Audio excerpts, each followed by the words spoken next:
All right, and we're back for another episode of the Lakers Fast Break podcast. It's Gerald Glassford coming right back at you here from Lakers Fast Break. Pop Culture Cosmos, Inside Sports Fantasy Football, and Game Source. We truly appreciate everyone out there listening to all of our great shows. And if you can, please give us that 5-star review on Apple Podcasts. I know I'm looking like I should be in the middle of Cobra Kai, which I actually reviewed on for Pop Culture Cosmos. You got to catch that episode that already dropped right there for you. But if you want to go ahead and support us any way you can, it is truly appreciated. Woo! Another nail biter for the Lakers today. They did win 94-92 over the Memphis Grizzlies, and this is the post-game wrap-up show.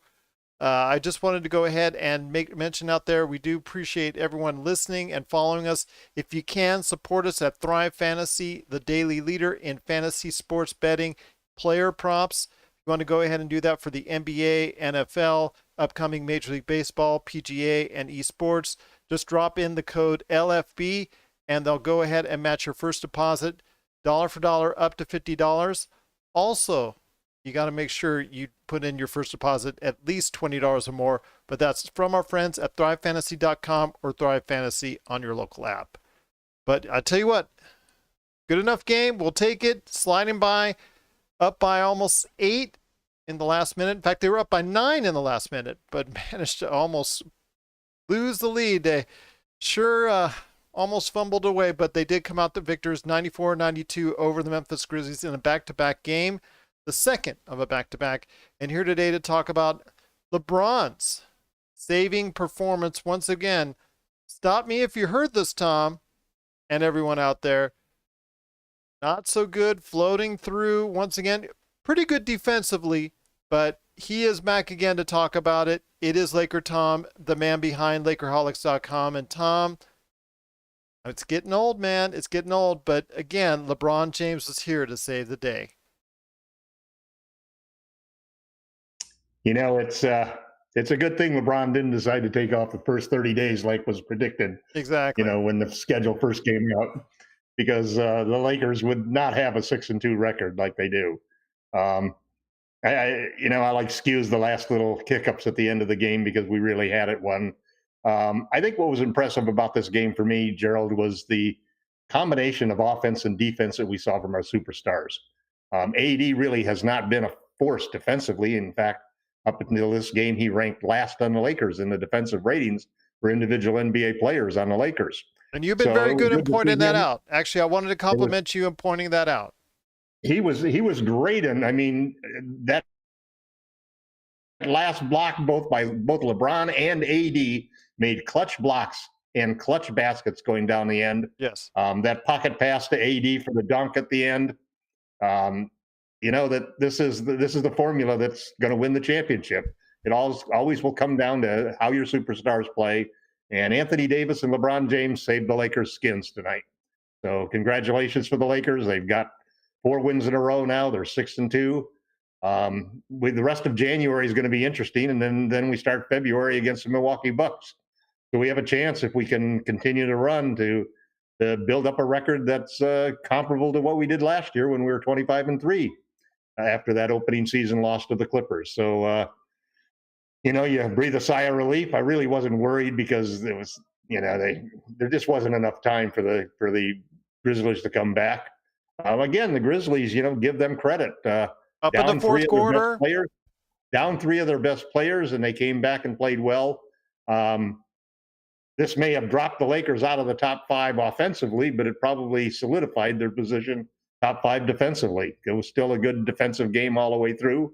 Not against the best competition, of course, but slowly but surely the defense is coming to life, and the team is starting to learn how to play without the rim protection they had last year, and still to excel defensively. That's one thing they have to go ahead and keep focusing on, is trying to go ahead and hone in that defense. You don't have the shot blockers that you once did back there. AD is not the shot blocking force we have seen up until today. That's something that we've talked about for a while now. I do want to compliment Wesley Matthews. I know it doesn't show in the box score, and I know it doesn't show as far as plus minus -6. If you're going off a plus minus, seeing Kyle Kuzma, was a source of frustration throughout the entire game. Yet he's plus 21 and all ends up. So Right. he knows when to play. I guess he knows when to play, but or Frank Vogel when to play him. But Wes Matthews, I thought played good man-on-man defense. Several times he was able to go ahead and body up and play effective defense. Again, not necessarily offensively from anyone outside LeBron and AD was the performance you want to see, but still, defensively, it was much more effective tonight. Yeah, the plus minus, for example, and net ratings are interesting They're statistics. misleading And sometimes. they often do point to the little things you do, but they also can be greatly influenced by who you're playing with. Exactly. And I just took a brief glance at the box scores. All of the starters were plus, and all of the bench were minus. Yeah. But again, the one thing I liked is that Vogel really kept it to a 9-man rotation, and everybody got a chance to play. Even if they didn't get into rhythm, they had an opportunity to get into rhythm, an opportunity to play with their teammates. Gasol made some good defensive plays, ran into foul trouble late in the game, and it's again that first 10 to 20 games. I think the rest of January is going to be the same type of story where we're going to sleepwalk through parts of the game because we're so confident we can beat the teams that we're playing. But slowly but surely, we're seeing the players come out, starting to get their legs. The turnovers in the first half were extremely frustrating. We played good defense, but my God, we turned the ball over like crazy. We had a bad shooting from 3-point land, only shot 29%, so that will drop our percentages there and our position in the rankings. We were the third best team in the league before tonight. But overall, you can't complain. These are the types of games that if you're a champion, you come through and you win. And if you've got LeBron James and Anthony Davis on your team, you have a doggone good chance of doing that every single game.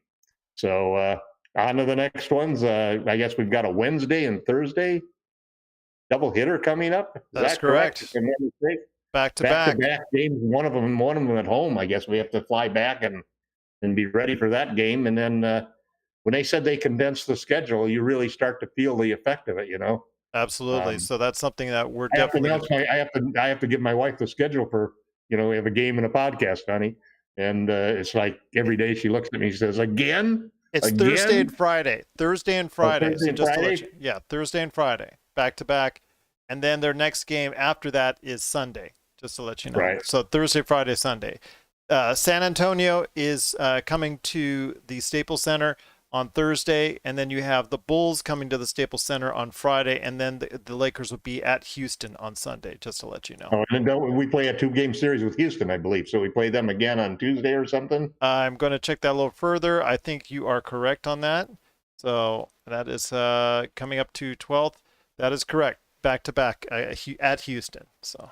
And this lets you see that this particular season, when you compress the games like that, I mean, there's very few chances that a team has to actually have a practice during the regular season normally. Yeah. Because it's only when you get 3 games off will the coach actually schedule a practice. And when you only get 2 games off, it's really hard because you want the players to recover. And so generally you have a shoot around, you have a film session, but you don't actually go out there and scrimmage. So it's what it means is these games are the scrimmages. These games are where the players have to work out the wrinkles and work out how they get along with their teammates and figure the game out. So it's realistic to expect a little bit of erratic play for the first 20% of the season, which is in our particular case the first 14, 15 games. And then we hit a streak where I think we play the top 3 teams in the East in a 5-game series of games. We end up playing the Bucks, the 76ers, and the Celtics, which in early February, and that should be really that's when I expect the team to really start to gel, the players to really start to focus.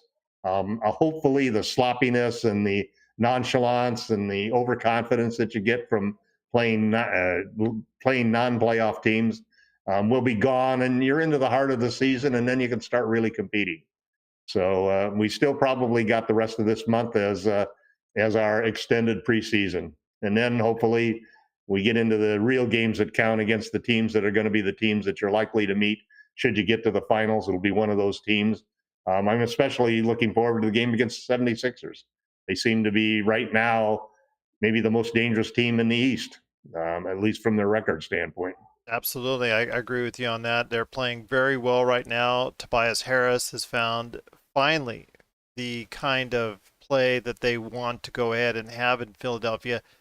And as was noted today, wouldn't you know, it comes under Doc Rivers, who was basically laughed out of the LA Clippers arena and moved to Philadelphia. And look what happened there. Seth Curry is playing very well himself. So, yeah, there's a lot of great things that I'd like to see when they match up against Philadelphia. And Philadelphia's always been a strong home team. But getting back to what we're with the Lakers, like you said, it's just, can they go ahead and make their way through this laissez-faire schedule right now and keep focus enough to go ahead and not get any surprises? Because you see, I mean, going into the fourth quarter and even into the early part of the fourth quarter, they're down. They're just not able to go ahead and muster enough strength. You could see that they just could go ahead and have the lead anytime they wanted to. It's just a matter of effort, I think, at some times that I saw. But on the defensive end, finally, we were able to see some signs of life there, more to what Frank Vogel was like to seeing. But they just need to put it together all in one package. And as of yet, I have yet to see that. Yeah, it'll be interesting. Yeah, I think the other thing you're going to see once you get into February is I don't see the team continuing to do the 11-man rotation. I think that there's going to have to be somebody who's going to be out of that rotation because it does make it a very hard substitution. It puts you with so many different combinations of players on the floor that it's hard for guys to get into a rhythm in a sense of who they're playing with. One of the nice things about having an 8 or 9-man rotation is that everybody knows when they're going into the game. They know who's going to be in the game with them.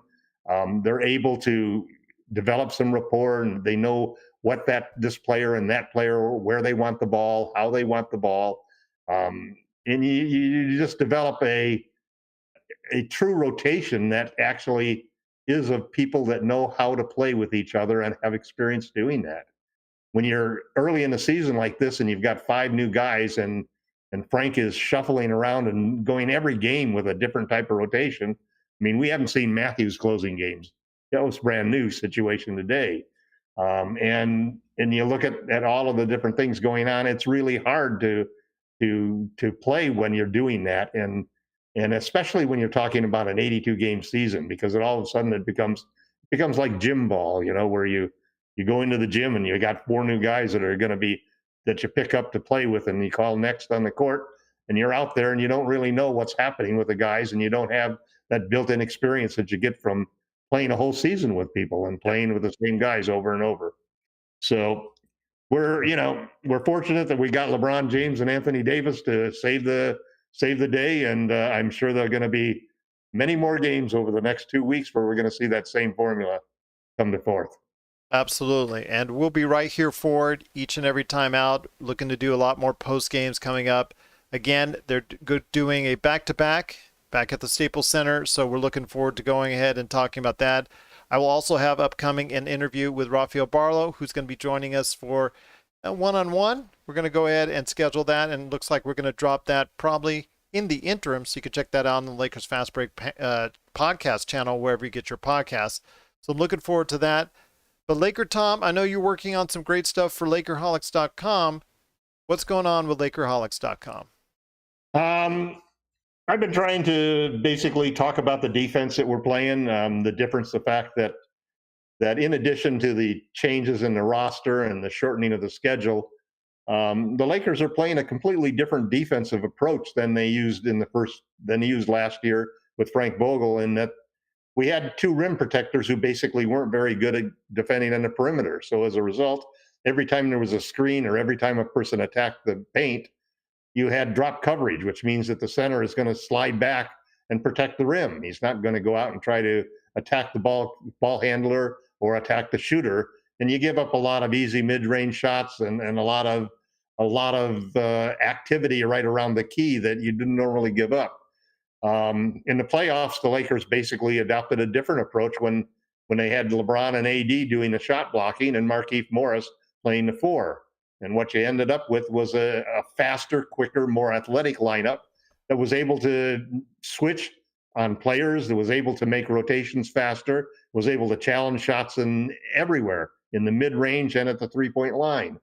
And we've seen that now we've seen that they've actually tried to make a switch where they're taking, let's call him a smarter player in Marc Gasol and a more athletic center in Montrezl Harrell to replace two guys who were both very athletic but limited on their ability to defend once they got away from the rim. Yeah. And having to learn how to play that way is totally different for everybody on the team, even the guys who are returning, because you can't give guys in the outside the room that you used to be able to, or you have to give them more room now because you don't have anybody behind you protecting your back at the rim the way you used to do with Dwight and JaVale. So that means that you've got to be a little more careful. You've got to stay in front of your man. You've got to be able to switch fast. We're seeing a lot of trapping where they're going to trap and then rotate, where guys are rotating two or three guys and rotating at the same time. And when it works, it's terrific. It's the formula that we use to win a championship. And it's the formula that we're trying to get these guys, especially the new centers, Gasol and Harrell, used to playing. So I'm spending a lot of time both in the comments and in the articles I write, explaining that situation, the difference, and how it's affected the Lakers defense early in the season, and also the good progress that we're making toward achieving that. These last two games that the Lakers played against the Grizzlies, even though they weren't a playoff competitor, the defense was excellent overall. There were obvious lapses here and there, but generally speaking, guys were challenging shots. Guys were rotating fast. Guys were making the switches when they had to, and we were trapping people out on the perimeter and doing the rotations that you have to do to play that kind of defense. So it's a brand new thing for Frank Vogel to have given up. This is a guy who, has always had a rim protector and, practically the inventor of defensive, verticality when he was at Indiana. And so it's interesting to see how he's adapted himself to the newer NBA, to what he learned in the playoffs, and to the skill sets of LeBron James and Anthony Davis defensively. We saw that tonight with the blocks that came at key moments from both LeBron and AD. So we're making good progress. I still think we're probably, 5 or 6 games away from being able to make the right moves. And I think part of those big decisions that Frank is going to make is deciding who's going to be closing games. I don't think we're going to be closing by committee once we get a little further down the road. Yeah, absolutely. It's going to have to work out that way. And obviously keeping the guys healthy and safe is obviously paramount, as we're seeing with KD, who is out 4 games just by contact due to the coronavirus. Yeah, it's kind of strange that he's had coronavirus. He's had COVID-19, yet they don't make any differentiation to that. Yep. And part of it is that they don't have complete evidence as to the transmissibility of the disease once you've had it. You may not be able to get it, but you may be able to carry the virus and transmit it to other people. So err on the side of caution, my friend. At this point, you got to be careful. Err on the side of caution. Yeah, and you wonder what's happening with AC. Did he get COVID, or was it just a contract tracing type of situation where they wanted to keep him away from people and were isolating him? Exactly. So you're worried about what his status will be when he comes back. Yep. He's going to be able to round into form, things of that nature. But it's still early in the season, so I guess if it's going to happen, I guess might as well be now. Right. I want to give a big. Hopefully they learn from it too. How did it happen? What who was the player? Did Alex do something? Did he go somewhere that he shouldn't have gone? You wouldn't expect that from a guy like Alex. He doesn't have the reputation of the guy. But again, well, hold on, Laker Tom. It's not always them going to a. No, it could be the grocery store. Yeah. Or it could be DoorDash coming to your door and leaving a package. No, I wasn't I wasn't insinuating Yeah, that, I mean, Gerald. you could go to Costco. I mean, I go to Yeah, Costco once every couple weeks. You saw what happened in upstate Washington, where 145 people plus that work at that Costco got infected by it. So yeah, you don't know where you're going to get it. You don't know how it's going to happen. You yeah. just try to You can keep get it yourself as anywhere safe as now. possible. Absolutely. Just try to keep yourself as safe as possible. Thank you for the thumbs up, including Chris LeBron. Want to go ahead and give a shout out for the offtheballnetwork.com. Give him a shout out there. They do a lot of great work as far as out there for all the sports coverage. So offtheballnetwork.com. Thank you for the thumbs up. Truly appreciate it. And thank you everyone for watching and listening. But before we head on out, my friend, I want to go ahead and again let everybody know we'll be back to back Thursday and Friday. So you're going to see our ugly faces again this Thursday and Friday for the back-to-back games when the Lakers go ahead and come home to Los Angeles. They're going to go ahead and start off with San Antonio on Thursday. So we're looking Our forward last to that. game of the year with San Antonio, actually. Yep. So we're going to see more San Antonio again, but we truly appreciate you following us, listening to us, watching us, following us, doing everything you can to help us out here at the Lakers Fast Break. Again, stop me if you heard this before, like last season. Anthony Davis, LeBron James, they came to play today. Anthony Davis with 26 points, 10 rebounds, and 3 block shots. Finally, a game that was more what we're used to from the Lakers.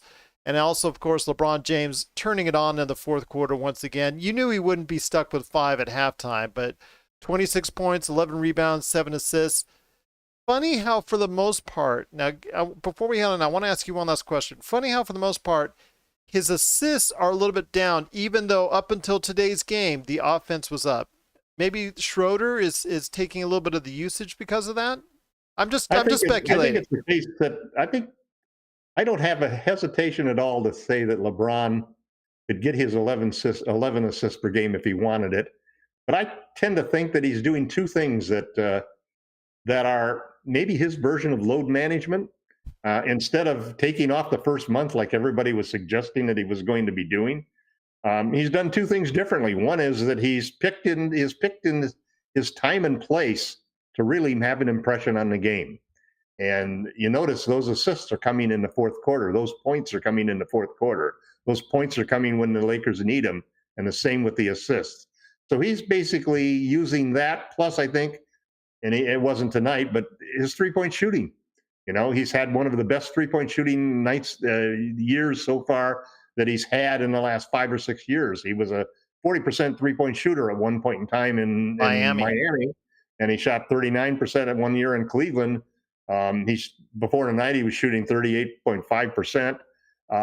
And he looks good on his threes. You know, I mean, he's firing from the logo like Steph Curry. So I think LeBron is getting craftier and smarter about how to use his energy in the game and how to save himself for the long season, especially when you have a short layoff like we did this particular year. You know, it's just a marvel to watch the guy. He is so intelligent. His basketball IQ is just off the charts. I've never seen anybody. I mean, I've watched basketball for over 50 years, and I haven't seen anybody who's got the intelligence and the savvy, along with the skill to make it really work, than LeBron James.